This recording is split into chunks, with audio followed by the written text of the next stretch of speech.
자, 이어서 현물시장의 전략을 알아보겠습니다. 증권가 연구원들 오늘 장에서 어떤 전략 주고 있는지 화면을 통해서 확인을 해보겠습니다.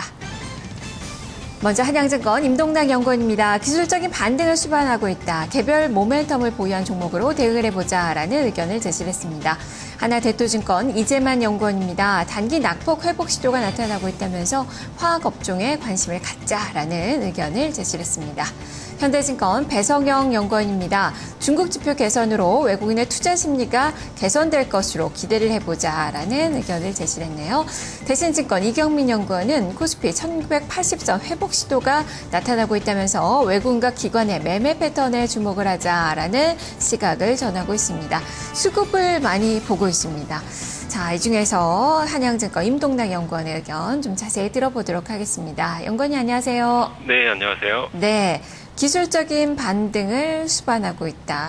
지금 시장 단순하게 좀 기술적인 반등으로 좀 봐야 될까요? 시장 어떻게 해석하고 계십니까? 네, 오제하고 오늘 이제 코스피 같은 경우는 그 낙폭과대 인식에 따른 저가 매수 유입이 좀 있었고요. 어제 이제 중국 제조업 체감 지표 호지요 소식에 힘입어서 이제 반등에 나서는 그런 모습들이 나타나고 있습니다. 특히 중국 쪽 6월 HSBC 제조업 PMI 잠정치가 그 6개월 만에 기준선을 넘어서서 또 그 확장 국면에 진입을 한 것으로 또 이렇게 확인이 되면서 중국 경기의 어떤 그 바닥권 탈피 기대감을 좀 높였고요. 국내 증시 반등에도 좀 일조를 했는데요. 일단 중국 쪽 그 실물지표 호전 시그널은 분명히 호재이기는 하지만 국내 증시에 미치는 긍정적인 영향력은 좀 단기에 그치거나 제한적일 것으로 판단을 하고 있습니다. 그 이유는 중국의 그 지표 개선 시그널이 아직은 좀 바닥을 형성하는 그 정도이고요. 또 최근에 그 통화정책 스탠스에 약간의 그 미세한 변화가 수반이 되고 있지만 여전히 중국 정부의 정책 초점이 경제 개혁 쪽에 이렇게 맞춰져 있는 만큼 경기 회복의 강도가 가파르지는 않을 것으로 이렇게 보여지기 때문입니다. 이 밖에도 이제 외부적으로 보면 그 이라크의 내전 확대 우려가 아직은 좀 상존을 하고 있고요. 또 아르헨티나의 디폴트 가능성도 지금 좀 부각이 되고 있습니다. 그렇기 때문에 대외 리스크가 해소되지 못한 그런 상황들도 좀 감안할 필요가 있을 것 같고요. 내부적으로는 그 내수 쪽 부진이 좀 고착화되는 그런 양상을 보이는 상황에서 그 정책적인 지원이 아직까지 좀 가시화되지 않고 있기 때문에 우리 내부의 어떤 경기 모멘텀 형성에 제약이 좀 따를 것으로 전반적으로 판단을 하고 있습니다. 그렇기 때문에 글로벌 유동성의 위험자산 선호 또는 국내 증시에서의 어떤 외국인 수급에 대한 기대치를 좀 낮출 필요가 있을 것 같고요.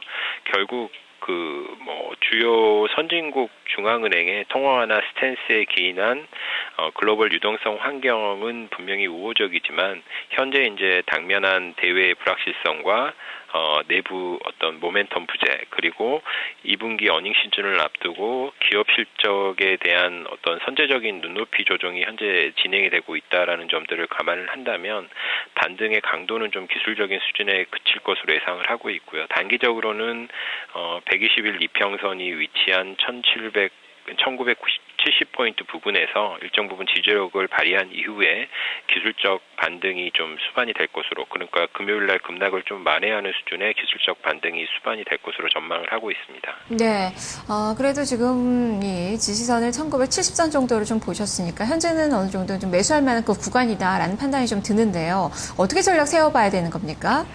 네, 현 시점에서 이제 어떤 하락 추세로 바꿀 만한 그런 시스템 리스크의 가능성은 낮지만 그렇다고 또 현재 어떤 좀 답답한 흐름에서 벗어나서 또 분위기를 반전시킬 만한 그런 모멘텀도 아직은 강해 보이지가 않습니다. 상승을 견인했던 그 외국인의 어떤 매수세도 초기 국면보다는 좀 한풀 꺾인 그런 모양새고요.